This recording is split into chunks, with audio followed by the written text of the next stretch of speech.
It's autumn now. Can we still catch on paste? Let's find out. Right, let's get the brew poured. And I'm really looking forward to this because I've neglected the paste fishing for the last few weeks. Not been doing it. I've been on the river chasing barbel. I've been fishing for bass in the sea. I've been working. I've been on holidays.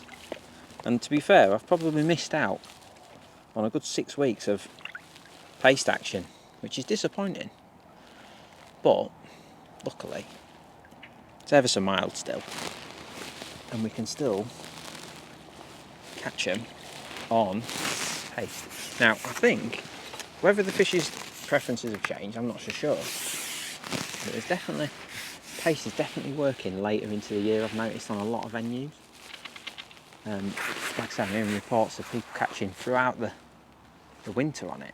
Now, one caveat to that is they're mixing things up. They're probably using like pea paste, smaller bits, using it like a bit of a target hook bait when feeding micros and stuff. And I think that's great, but the fact is, there's still fish to be caught on like the big paste, like what we're doing here today. This is just how I'd fish it at Shrewsbury Valley, for instance. Just a great way to catch fish. And we might have to just tweak our approach, but I think there's still going to be loads of fish to catch. And what is a deadly method? And I really wanted to explain the rig and stuff in detail because I speak about it a lot and we still get a lot of questions about the JC margin float, which has been such a success story, which it puts a big smile on my face, because I remember me and Mick having a discussion and I showed him my margin floats, what I use, and there was obviously, there's one there, they were like this, unconventional, not the norm, thin bristled. And I remember showing them to Mick, and Mick was like, look, we can get them made, we can get, big tail there, we can produce a float like yours, your prototypes, but do you think they'll sell? Because it's so, I mean, you walk into a tackle shop, you don't expect to see a paste float with a 1mm bristle, do you? But I've got to say a massive thank you to everyone who's actually embraced the idea and given them a go, and the feedback I get, people realise how good they are for paste fishing. They're just such an effective way to fish. So yeah, one thing I will say is that they sell out as soon as we get them, so if you see them in your shop, snap them up, because they don't last long.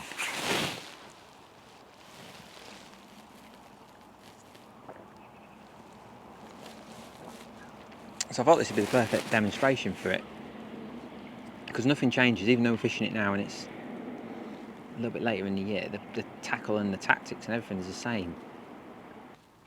So the reason I fish with the float on the wonk, as I call it, is the relaxed thing. If you think about how we're all fishing these days, with heavy floats, often 0.4 to 0.6, certainly 0.4, 0.5,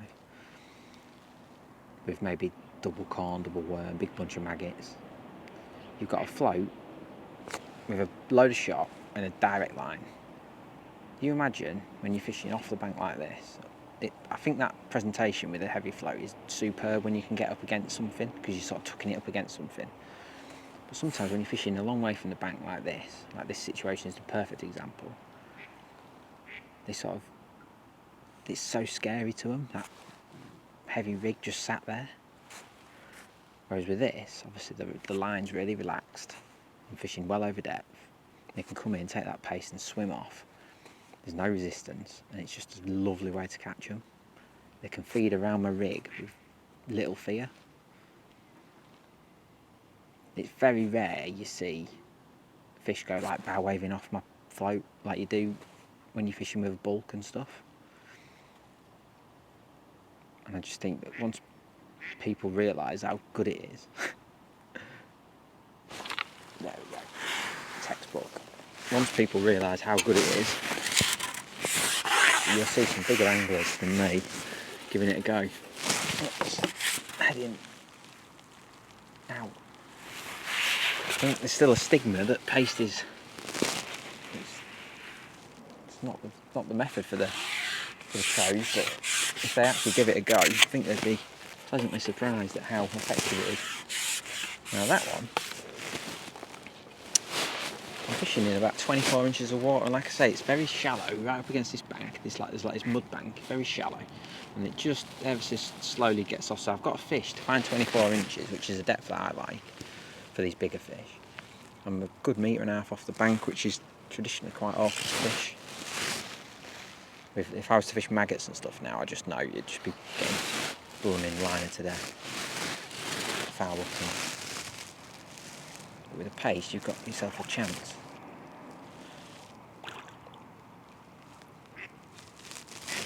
And I was feeding away from the bait, but I think I actually put ground bait in my pot that time, as well as my paste, and it's worked. Normally I'd use hemp, but I haven't got any today. That's a good fish, paste fish. They're the ones, especially at a venue like this. There's one waiting for me as well. Oh, proper paste fish. Normally I fish hemp. I haven't got any hemp today. I didn't get a chance to cook any. I've got some 6mm fishery pellets and I've got my ground bait. So I'm just trying to work out what they want, and at the minute they seem to want ground bait. That is an absolute cracking common. Big old paste fish. Right, so the paste we're using for this session is actually miracle paste. I didn't have time to put any of my fatchers and wheat gluten together, is the truth. And I had a bag of miracle paste in the van, and it's perfect, just straight out of the bag. Perfect. So that's my paste. Ground bait wise, I've been using Thatcher's Dark for edge fishing, and really like it. It mixes up very clumpily. It's like I can over wet it, almost like paste itself. And I've caught loads of fish on that this summer. Thatcher's Dark. I don't necessarily think it matters too much what it is, if I'm honest, as long as it's a nice fish meal ground bait.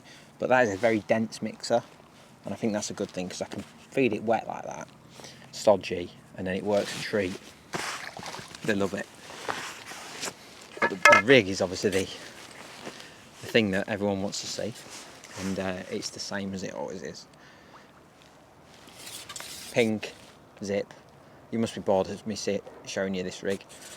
Big pot on the end, pink zip, 18 plus, 020 detection, straight through to a size 10 guru pellet waggler.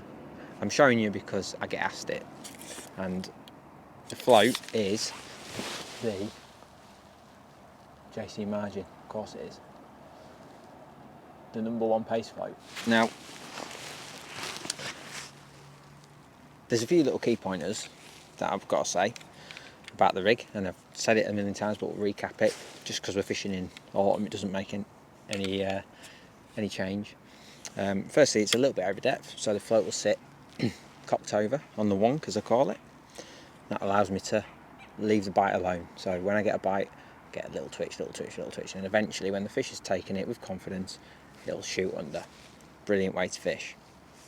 I've got a long length of line above the float. You'll see videos of me fishing and it's like there's a big horrible bit of line laid on the surface. It's for a reason. It looks horrendous, but it's for a reason, and I'll go more into detail on that when we actually start fishing. But it's the whole reason I do this rig as it is to take the resistance out of the setup. I want the fish to take the paste and swim off of it very naturally. If you fish with too short a line, they go swim off, they feel the resistance as it's increasing, as it's reaching the pole tip, and they spit it out and you miss bite. Whereas I give them a load of slack, a load of rope, when they're taking it just goes off, it goes, and it's just the most positive bites. It makes missing bites quite tricky, to be honest, which obviously paste fishing is all about, hitting the bites. So yeah, so that's the rig. I can't wait to do a last little bit of paste fishing because I've got a busy few weeks ahead. So I can't wait for this. It's going to be epic. So yeah, that's the rig, that's the bait. let's catch a load of fish.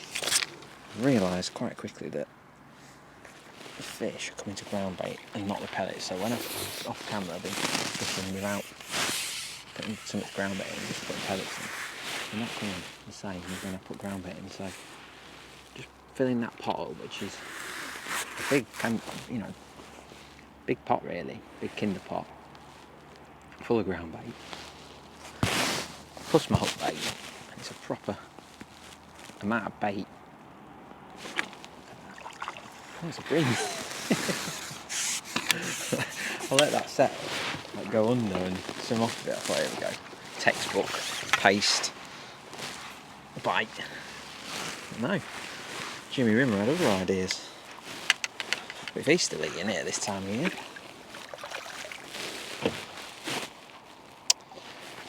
Let's try that again, shall we? A bit more ground bait. I love this pot because it just means I can almost big pot the swim without having to big pot the swim. I can just do it with this pot. So yeah, plenty of action. Oh, big fish right in the feet.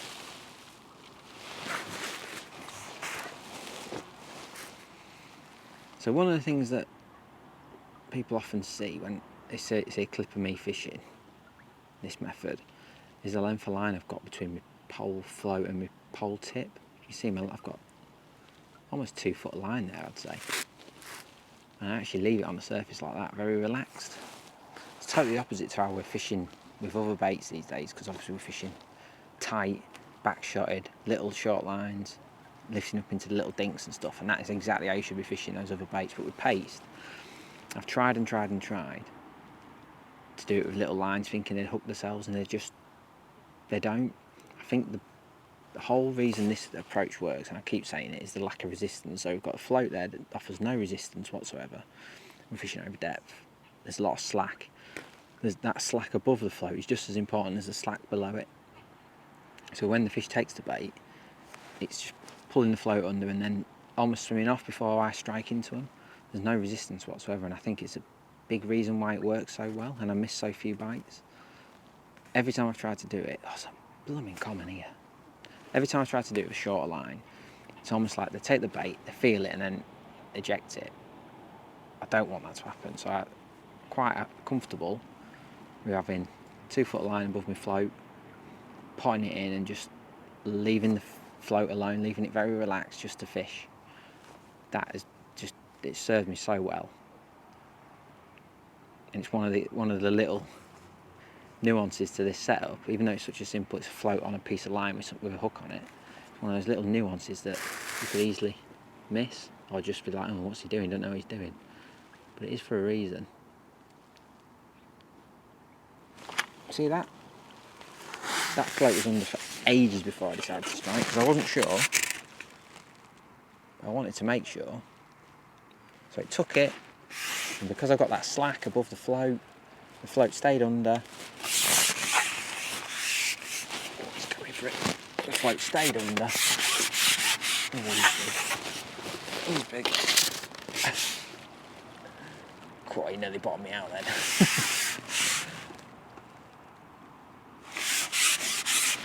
Yeah, the float went under, stayed under. I gave it a few seconds and then struck. And that is everything in a paste bite in a nutshell, using this setup with this thin bristle float. It looks so unorthodox, but it just blooming works. And the fact that it's this late in the year and we're still getting action like this is just great, isn't it? What's not to like about this? Strong tackle, big fish, positive fishing. Just brilliant, isn't it?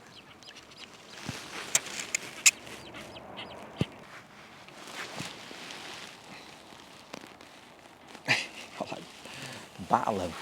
So hard fighting. There we go, nice fish. So I'm not in a rush to big pot because I've got that pot on there. It is essentially a big pot. So I can almost feed a big pot's worth of ground bait every single time. So, it seems to be that using the big pot and setting the trap with a big pot, I say the big pot, the big timber pot, is the way to go today. Now my float is set just over 24 inches deep, which I think I mentioned it is this time of year, a good depth to be in. I noticed that this year, I've caught a lot of my fish slightly deeper. I always used to try and look for 18 inches, even 12 inches at times. It hasn't been as good in them depths this year, I don't know for why. It's been one of them years.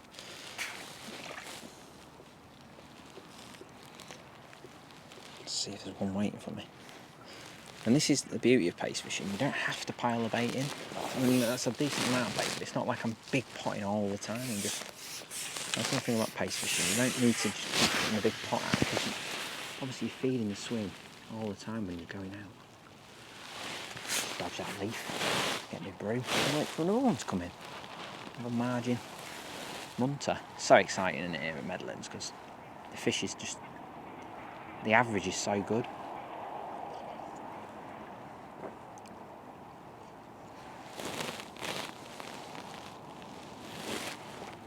Come on, you beauties.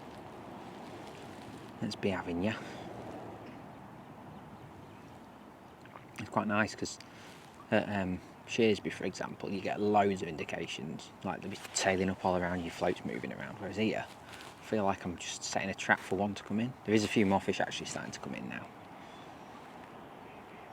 So it might just be because I'm a bit earlier in the day than what I'd normally go in margins.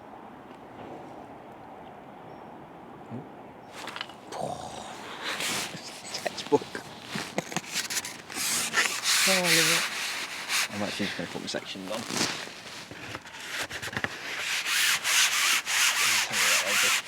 Go, don't I think I've got this about right now for feeding. That little pot full of ground bait with the pace just seems to be working an absolute treat.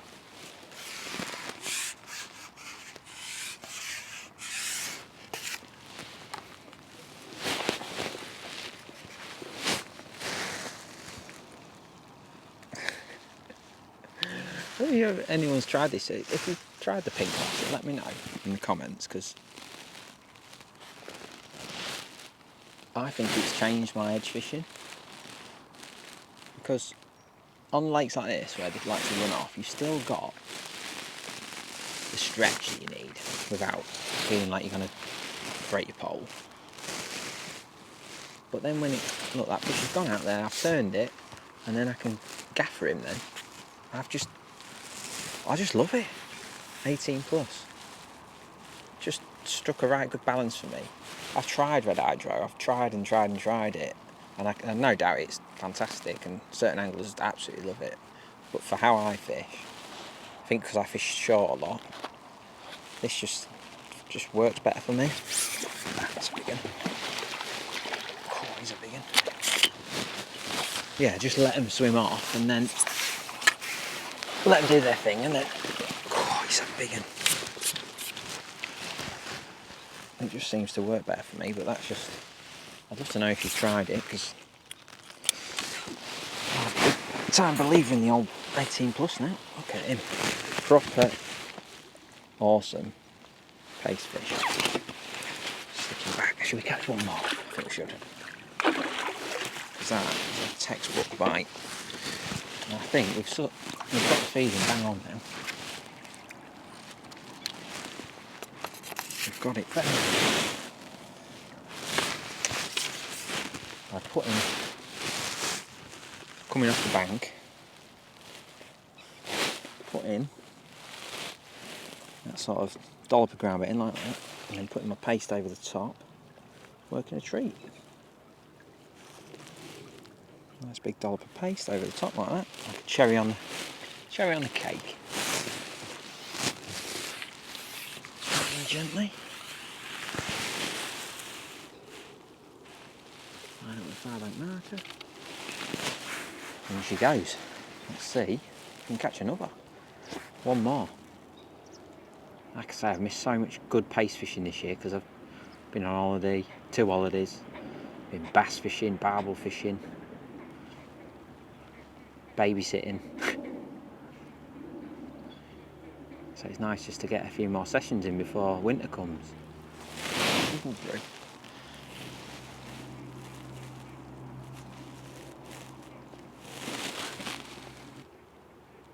Of course, if you were feeding ground bait like this for a big pot and then putting maggots or something over it, so I'm not saying you wouldn't catch them, but they know the difference. And I think where paste and ground bait work so well together is that they're the same thing. So when they're coming in and slurping up all that ground bait, obviously your paste is just taken in. Oh, yeah. Can't have a bream. As you know, I can't go out on a bream. Can't go out and razz them. That's just rude, isn't it? Nice fish, but not the 10 pounder that I wanted to finish on. So you're going to have to put up with me for a bit longer. Because I can't go out on a razz them. It's just rude.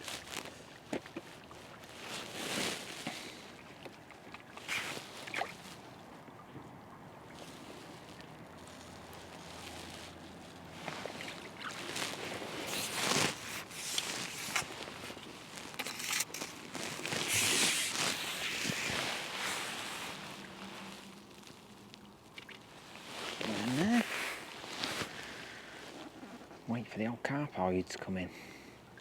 Won't be long, I wouldn't have thought. There's 2 bream we've had now.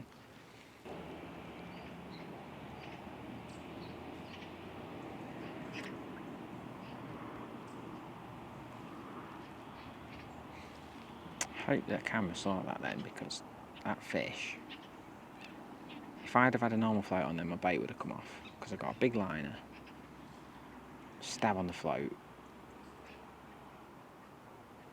and the bait's still on. Like, we're still fishing. We've had several liners that if we'd have had a normal float on with a buoyant tip, the bait would have come off 1,000,000%. Whereas we've had several indications here that my float just dink and it's back, dink and it's back, and the paste is still on.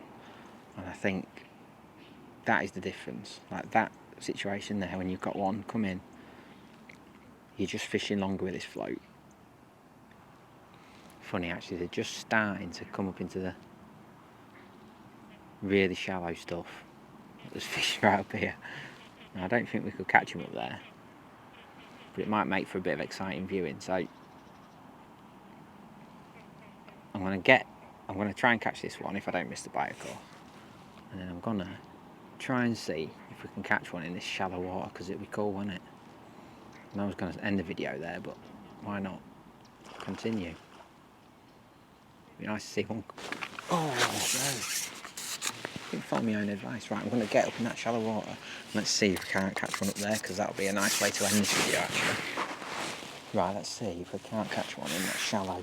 It's less than a foot deep and a little bit over depth. Oh yeah, dollop of ground bait. They're in there, so if we're going to catch one, it shouldn't take too long. They're in. Now what I want to do, because I know there can be swines to catch in shallow water, I'm going to actually pop my paste in and try and sneak my pole tip out of the way. Let's just get that in position. Pop that in there. Put the pole over there, out of the way. I'm just resting it on the bank.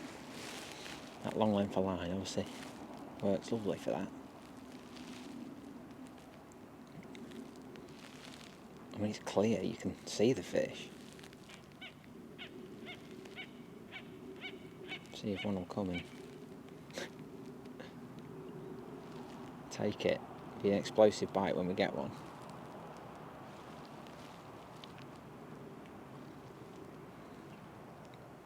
Oh, he's a big fish.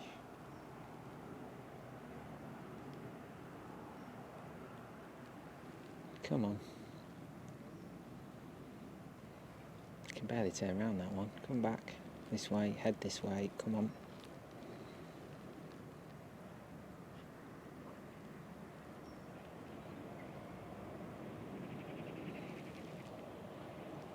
Oh, oh, he spooked. That's unusual. That must be because it's so shallow. Still there though. He's right on my bait, he is, I think.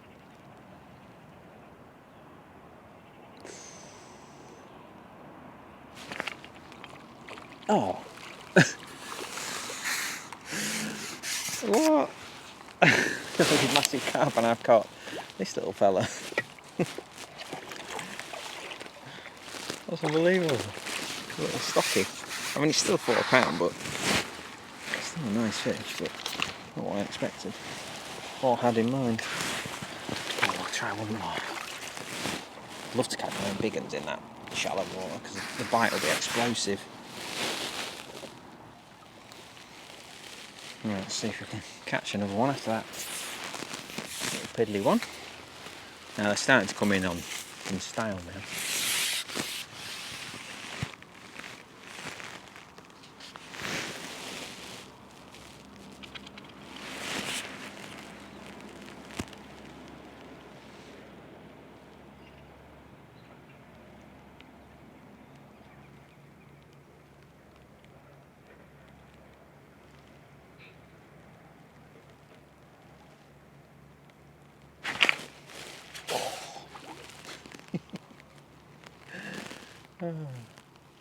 That fish was on there for ages, and that just, if ever there was a way of showing you how this works, that was it, because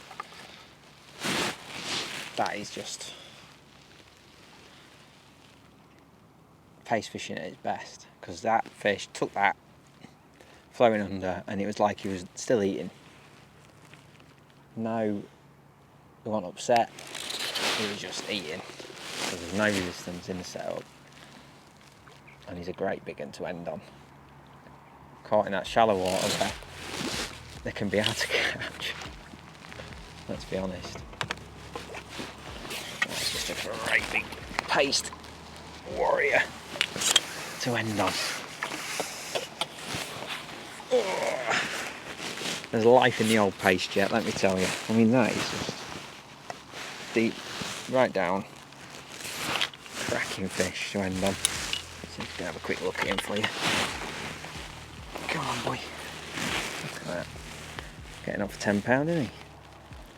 Absolute beauty. But yeah, so there's pace fishing still to be done. They're absolutely loving it.